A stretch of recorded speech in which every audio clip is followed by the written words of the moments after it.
Youth today, leader tomorrow. That's the topic on today's Chrissy B show. Now, if you're young, perhaps you're really fed up about the way young people are portrayed nowadays. People are suspicious. Sometimes, they have a very low image of young people and they don't seem to have much faith in you. And in some ways, I suppose, I can't blame some people, especially when we see certain images like this, for example.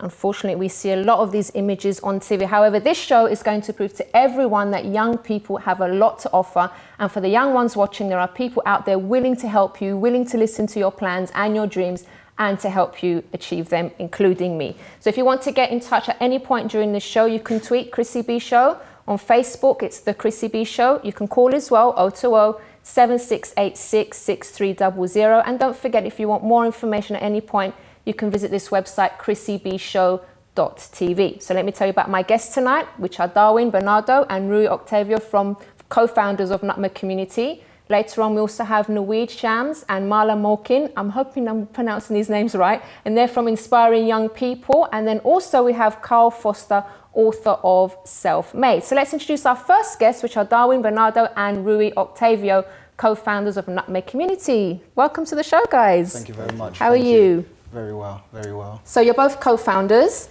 So tell me about Nutmeg and how it all came about and what you're doing with that.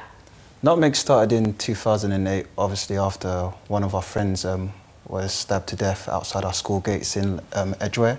Was a close friend to both of you? It was a close friend to us and very popular in the school. Mm-hmm. And as a result, a lot of the kids didn't know what to do in the community. There wasn't a sense of trust amongst young people.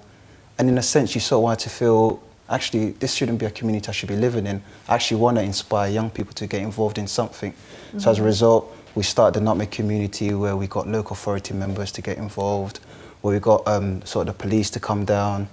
And as a result... How supportive were they, like the community? Very, very supportive, because obviously they knew something tragic had happened to our community. And mm-hmm. as one borough, they all wanted to do something positive together. So it's really easy to get everyone together and actually, do you know what, let's all stand together, united as one. Whereby we got the Muslim community, the Jewish community all involved, mm-hmm. and everyone just embraced the movement that Nutmeg had started then. Yeah. How did you feel when that happened to your friend? Was he aiming for big things in life? How did you feel when that happened? Yeah, he was an aspiring footballer, very popular in the school for QPR especially, and obviously he had good parents that obviously motivated him and kept mm-hmm. him on the positive side. And it was tragic to hear that obviously he was stabbed to death. So the community was confused on why it happened to him. You know, the good die young is what people say, but for obviously the Nutmeg work that we do, we try to keep his memory alive, try to let other young people know that there's still more you can do, and if he was here today, we know this is what he'll be doing as well, motivating other young people to stay positive in life. Okay. And Rue, what ages do you actually help? We help young people aged from 11 to 19, but we do occasionally get people over that age group. Travelling from all sorts of areas, coming into events, because we're all about trying to rejuvenise and energise the young people, because during the time when we started the organisation, there's a lot of talk around knife and gun crime, and we often felt that the young people were being victimised. Those that had goals, had ambitions, people were often telling them, you can't do this or you can't do that, rather than this is what you can get involved in. I've heard of teachers, I've spoken to people that the teachers have actually told them, look, you might as well give up because you're not going to get anywhere in life. And I think that's such an awful thing to say to a young person, even if you see that they might be not good at a certain subject, but I think that's a terrible thing to say to a young person, because I think everyone's got potential. Yes, most definitely, and that's what we're trying to do, create a brand, a vibrant, a lively brand which young people could be associated with, and us as well being local within the community, young people could relate to us and say, wait, he lives down the road from me, and if he's trying to do something positive, then I could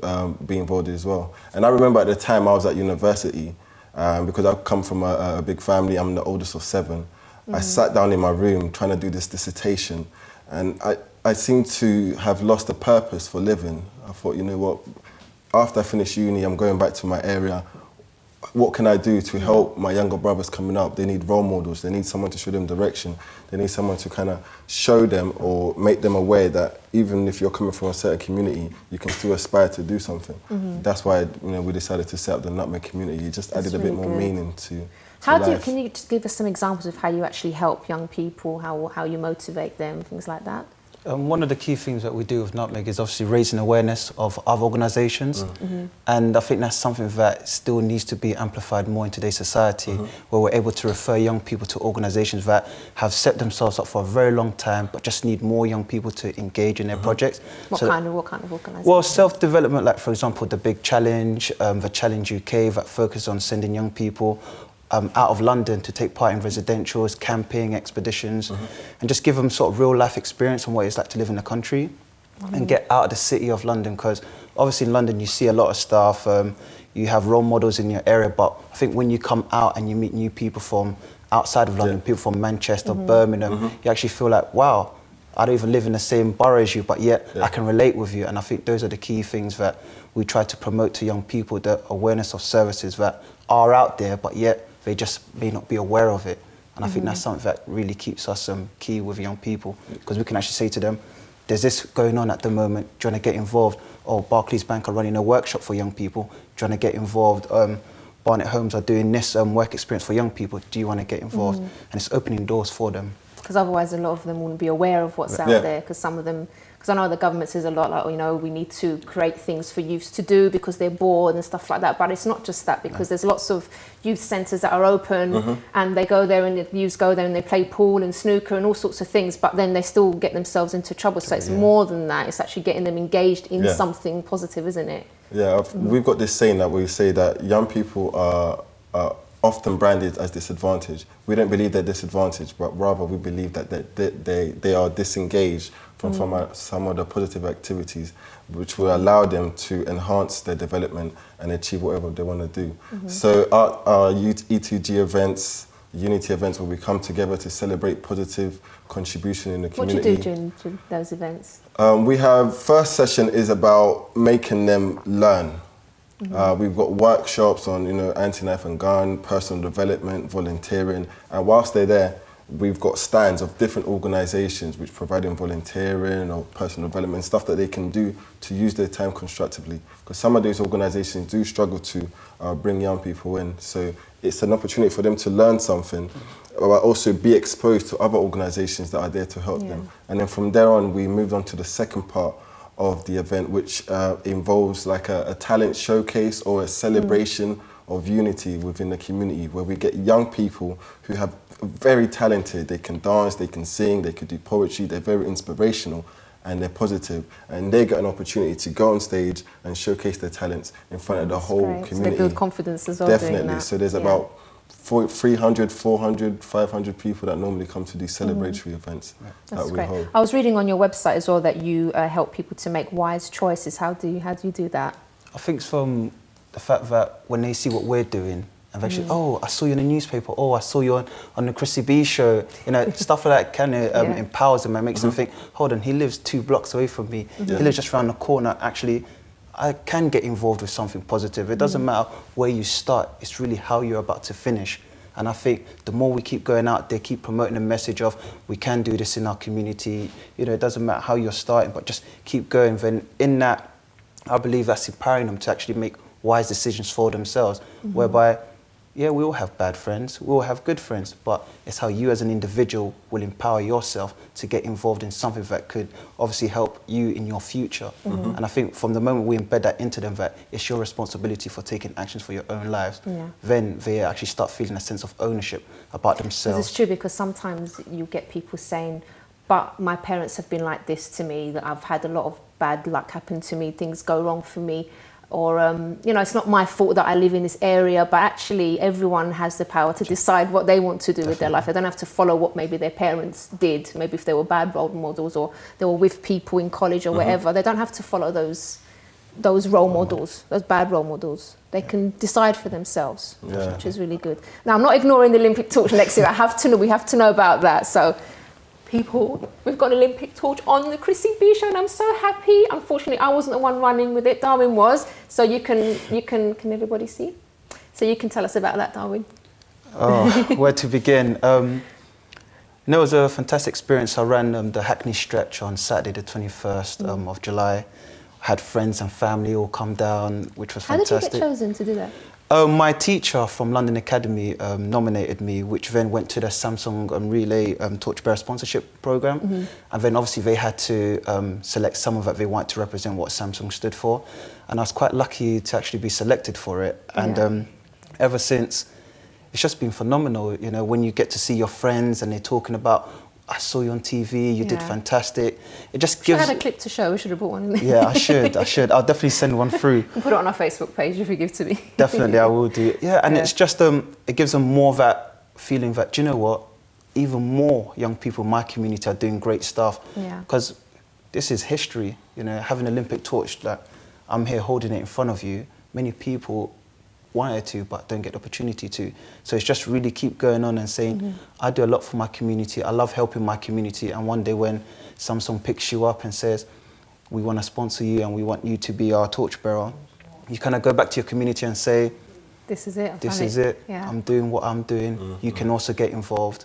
And, you know, the torch is fantastic. It's contributing to, obviously, the Olympics ethos, which is inspire generation. And this is what I hope to do whilst I'm with the torch. In my local community, I go to schools with it. Do you take it everywhere with you? Yeah, literally everywhere. You put a chain around your neck and just walk around with it. It's great because when I go through, I went to Barnet Homes, one of our key sponsors, and then all the staff members just went crazy. I mean, I had to be dragged out by security. They all just enjoyed seeing it, and it's something that you really love. The fact that even organisations are still getting involved with you. That's really good. And they still continue to support you, which is always fantastic. Congratulations for that. Thank you very much. So tell me a little bit about your ethos before we finish, because we've almost run out of time. I told you the time would fly, didn't I?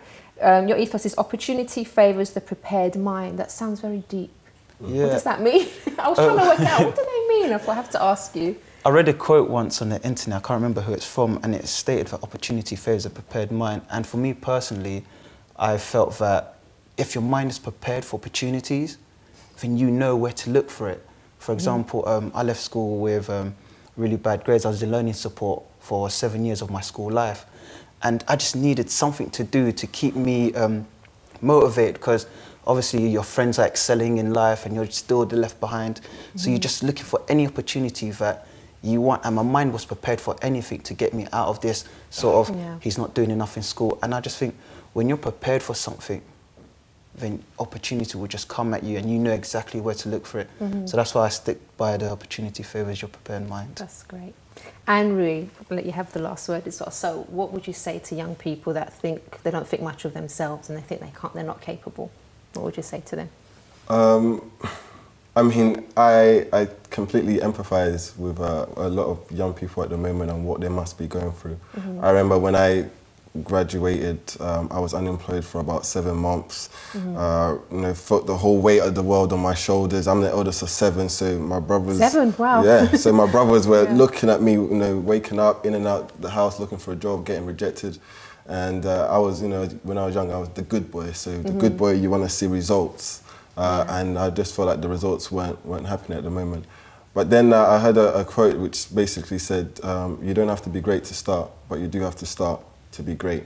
And that's one of the quotes that really, really inspired me and just, you know, kept me optimistic and positive, and I continue to persevere from there. That's great. Great advice for everyone. Thank you so much, guys, for coming on the show.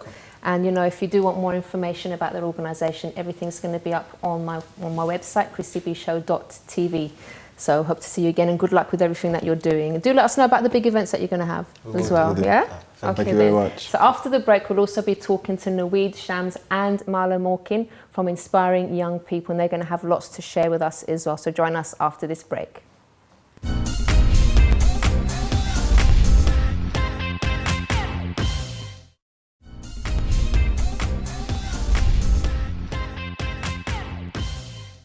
Welcome back to the Chrissy B Show. Now, before we introduce our next guests, Naweed and Marla from Inspiring Young People, we're going to show you a lovely place to visit. Now, this is somewhere that I absolutely adored. You're going to see why in just a moment. We've actually split it into two, so you're going to watch the first part now and then the other part later on. But it's a wonderful place to visit. Take a look at this.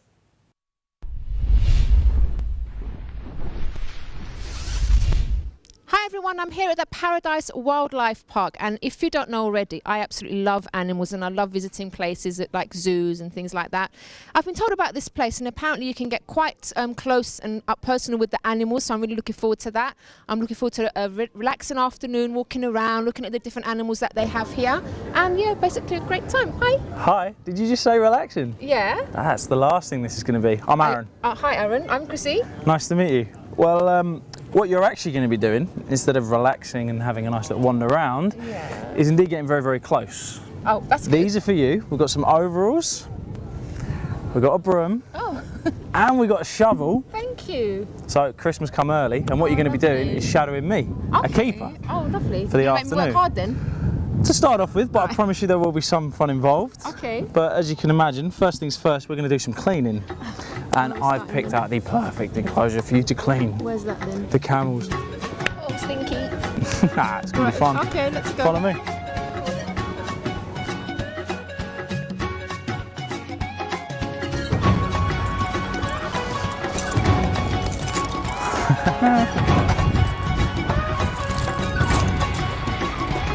Oh, I just stepped in it.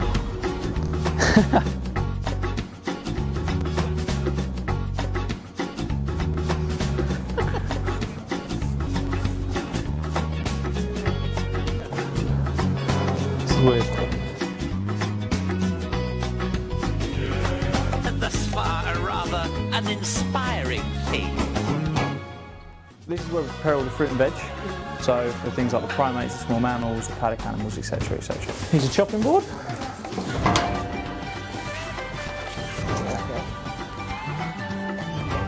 I'm making a fruit salad here for the animals.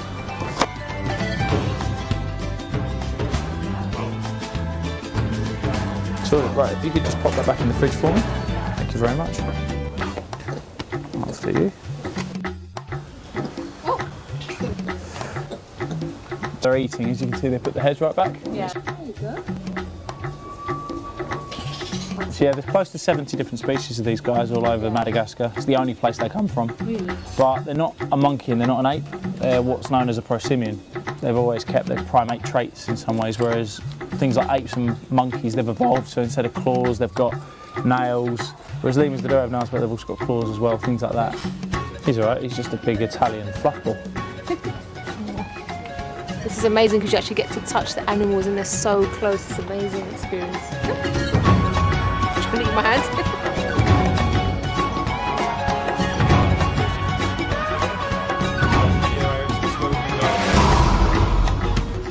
You ready? Yeah. Start letting go. Oh my goodness. Okay.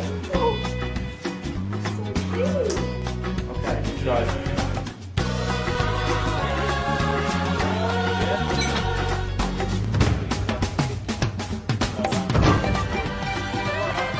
My greatest passion's always been big cats, so this is what it was like years ago before the health and safety laws changed. Wow. With all the cats. Bear in mind, like 11-ounce steak.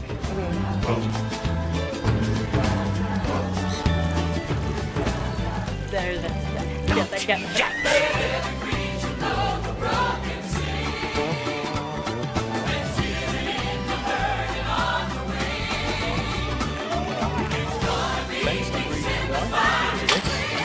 See his claws coming out of his fist? Feel his tongue? Yeah.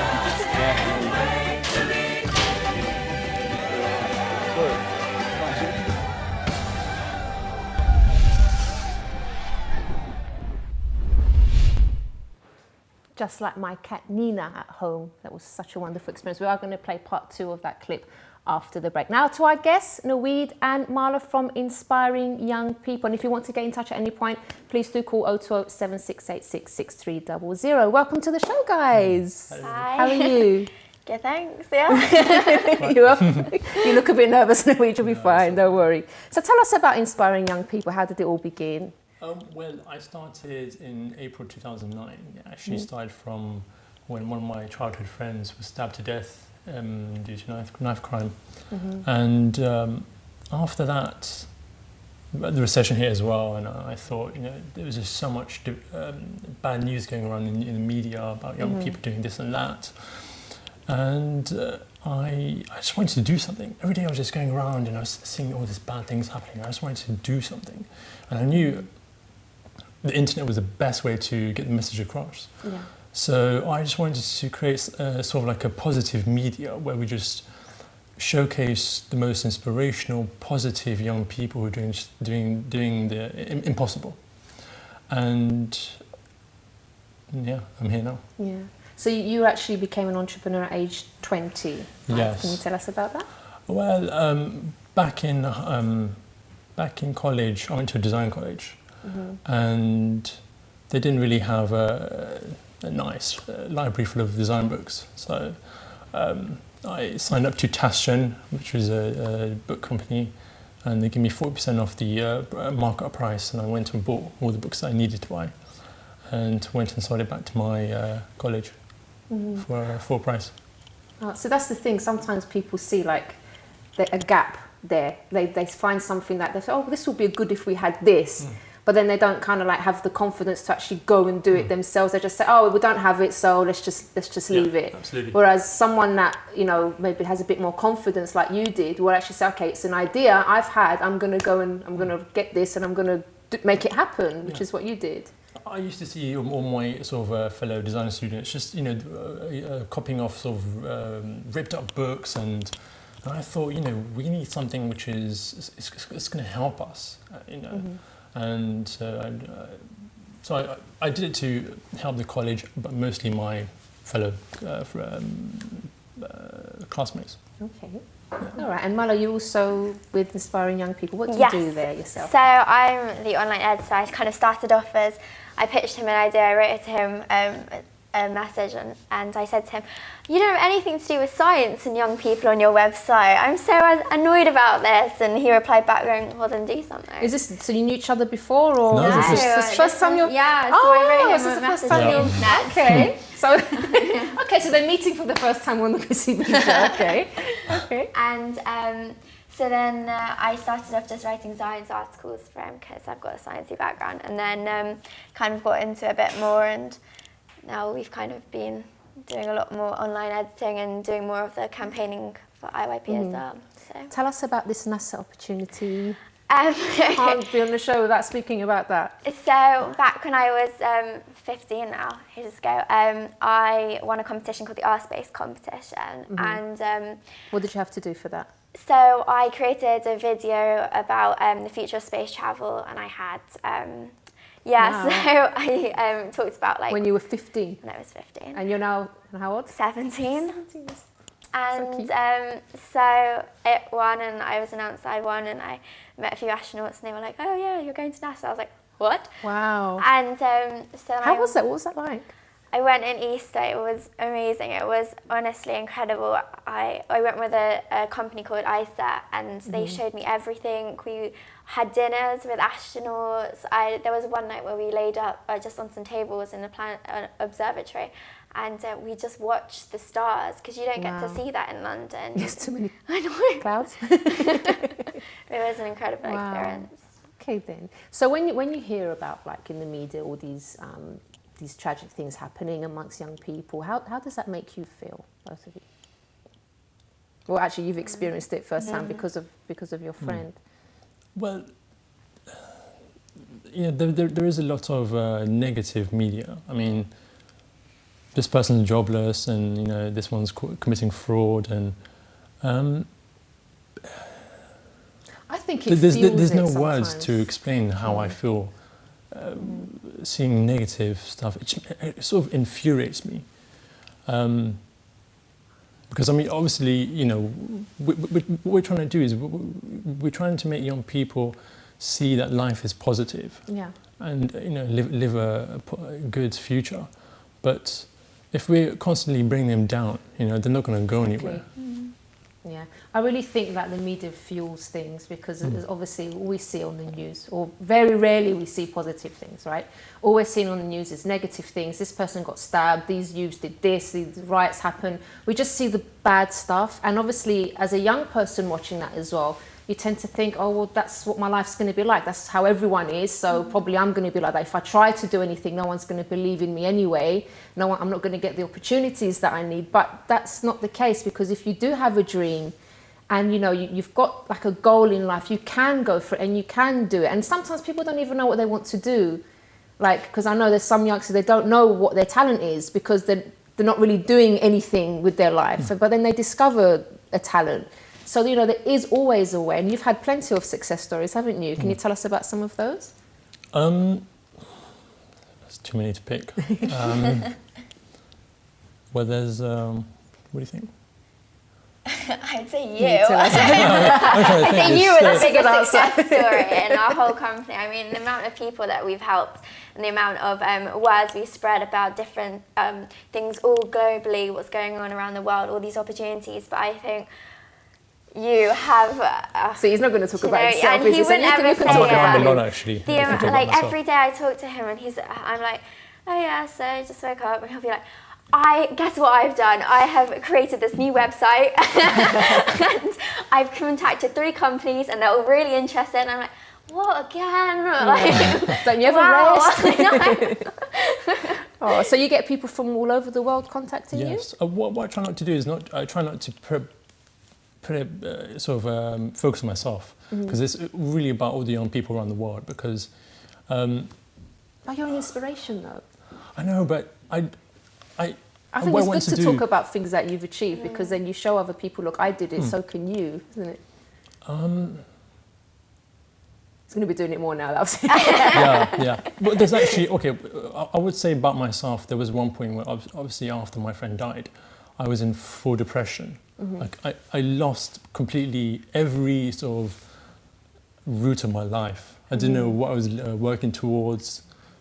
I would be sitting on the computer all day, just sort of wondering, what am I doing with my life, And I got a bit of a eating disorder after that as well. And I guess looking at other young people sort of brought me back up, and that's what I'm trying to do with my website, is feature the most successful but influential, inspirational people, so other people can learn from it. I get a lot of young people who tell me, no one's taking me seriously. I'm 15 years old, I don't have any money to do it. And I think, who would be the most successful person I could say? Don't you cause a havoc on our website? We won't narrow it down to anyone. Let's just say that there are a lot of successful young people. And, I think it's great what you're doing, because it is true. When it gives a lot of, it does inspire other young people, and they see, okay, this person's done it.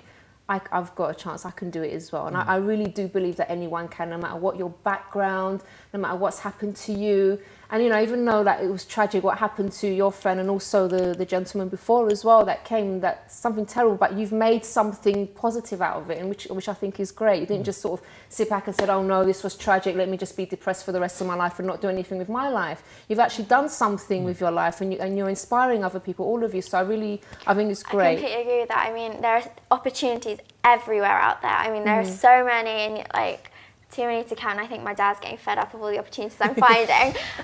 But I'm sure he's very proud of you. But it's just for people to just go out and want to do it, want to have the initiative to go out and make something and better. Believe in themselves, right? Have the confidence to do it. And I think not only is that from your within, you need to have that self-confidence, but you need to have the support network, which I think... Which now we're showing, I mean, this whole show is all about, we're showing you organisations that can help, that you can get inspired by. So, don't think that there's no one out there to help you. There are places that can help you. There are places that believe in you. I believe in you. These guys believe in you, right? So, Absolutely. You look at the support network that you've got. And we are going to be showing more positive things, because I think it's about time the media showcased a lot of these inspiring stories as well. Guys, thank you so much for coming on. Good luck with everything that you're doing. And do keep in touch and let us know how it's developing. Okay, thank you very much. So if you do want more information, you can visit this website, chrissybshow.tv. If you want to tweet any comments or anything, Chrissy B Show, Facebook, The Chrissy B Show, and if you want to give us a call, 020 7686 6300. We're going to go to a quick break, and after the break, we're going to be joined by an author who's going to be telling us some tips on how you can make it in life. So join us after this break.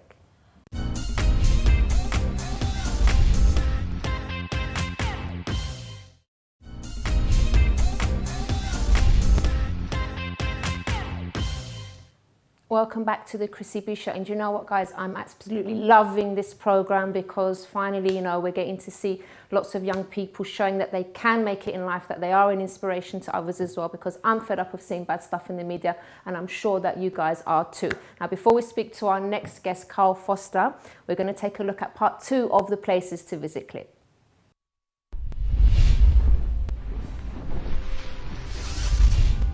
Do you know what? I've had the most amazing time here today. It's been brilliant. I think it's all my childhood dreams fulfilled now. Like feeding the tiger especially was absolutely amazing.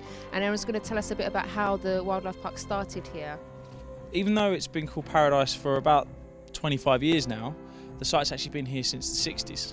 But it was originally called Broxbourne Zoo, and up until when my grandfather bought it, it was actually regarded or documented as the worst zoo in the United Kingdom. So even though they still had the likes of lions, tigers, chimpanzees, all that stuff here, it was used mainly as a local dump site or scrap heap than it was an actual zoo. The main way of the previous owner making money was to get the chimps to do things like smoke cigarettes and all that kind of stuff, and they were in very, very tiny cages. So yeah, my granddad at the time had a big coach business, and he was simply looking for a place to put all of his coaches in one place and to go into real estate.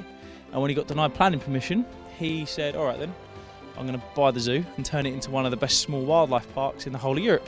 Which it has become. It has indeed. Quite funny to add to the story, he actually bought the zoo on April Fool's Day 1984 for £100,000. So this is actually my house behind us here. So wonderful place to live. I'm so jealous. Oh wow, it's beautiful. Aaron, tell us about some of the things that people can do here. Well, we've got a very, very unique ethos that my granddad introduced as soon as we bought the place, which is to try and get people as close to the animals as possible without the enclosures being too small for the animals or without it being too dangerous to the public, because we want you to go home with your fingers. So what we started to do when we first bought the place was do animal experiences where you could meet the animals. And back then, when there was no health and safety in the country, we used to do things like walk the tigers. We used to take people. Walk the tigers? Yeah. Walk the big cats. We used to take people. I wish I lived back then so I could come here and walk the tiger. When we first started doing it, everyone frowned upon us. No one agreed with being hands-on with animals and letting the public get hands-on with animals. That's what people want to do. They don't just want to sort of look at them from a distance. Funnily enough, over the years, we've seen more and more zoos start to do animal experiences. Yeah, we kind of wish we copyrighted that one, but should have done it. But you should give everyone the experience. At the end of the day, that's what it's all about, and the profession's gone on and more forward in that respect. So yeah, in a way, we started it here. Well, thank you so much for a wonderful day. I've loved it here, and I really recommend everyone to come here. It's amazing. Please do. Yeah.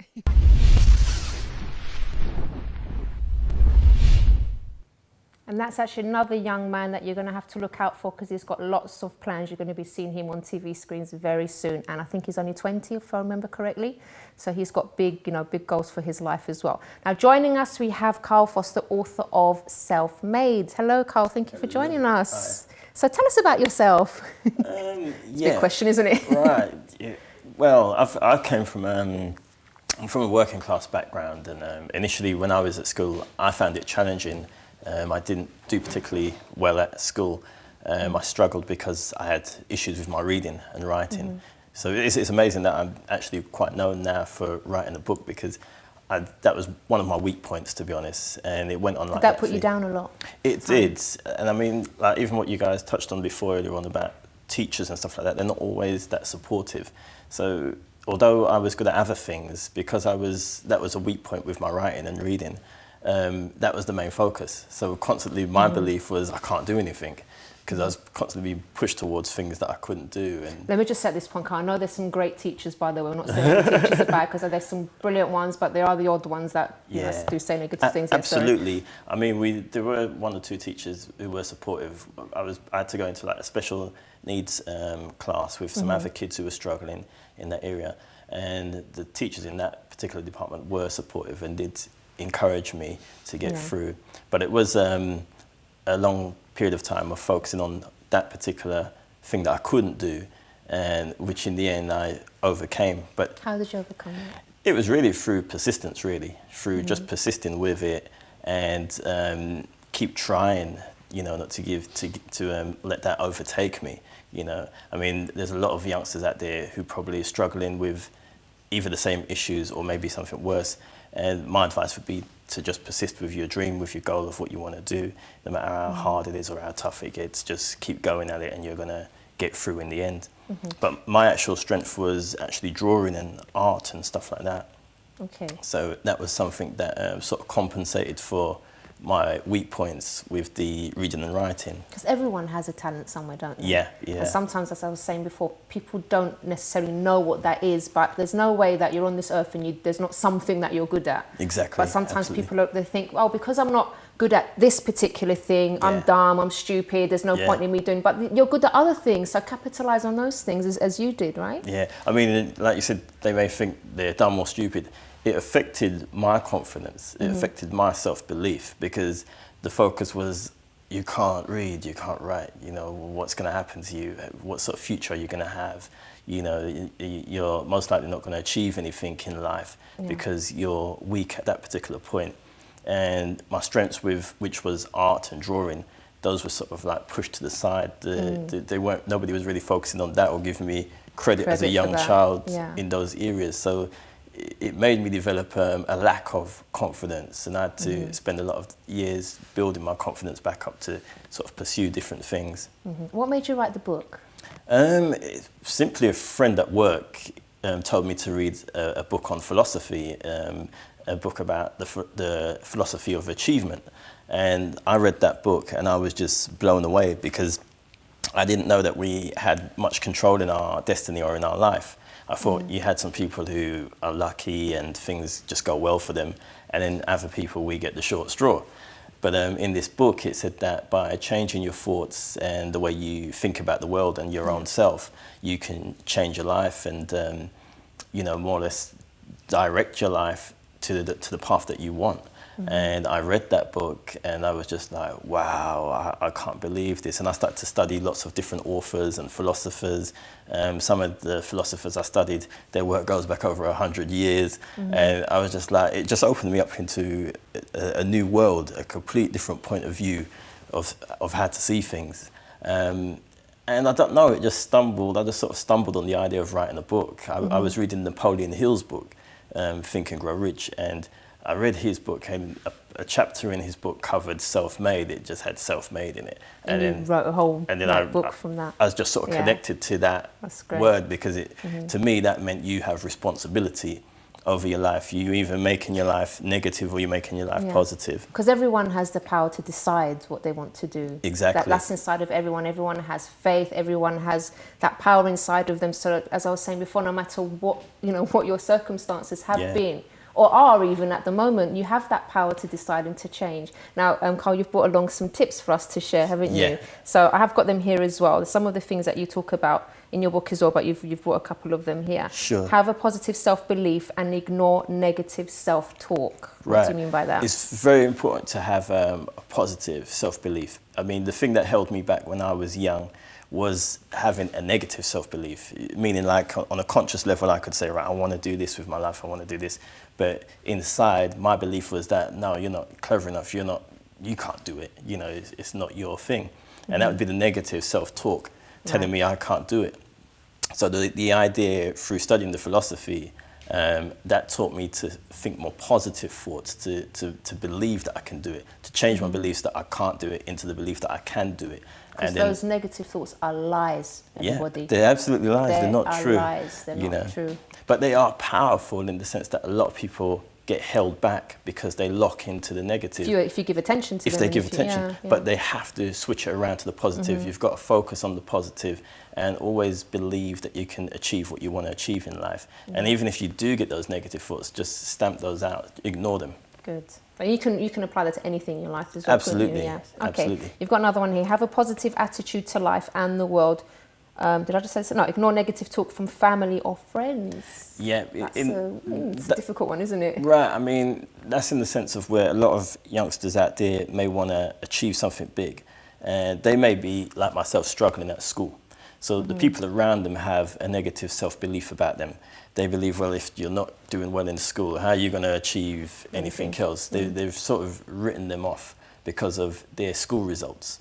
They need to override that and just constantly focus on what they want to achieve in life and work towards it. And that's exactly what I did. I still pursued goals and I still pursued things. And I did a lot of things. I got into fashion design and technology. I did acting. I went to drama school. I had a part in Grange Hill when I was young. And did a whole lot of stuff, modelling and what things was your like character? that as well. I used to watch. I just did like a bit part, an extra in there, yeah. and I did some theatre work and stuff.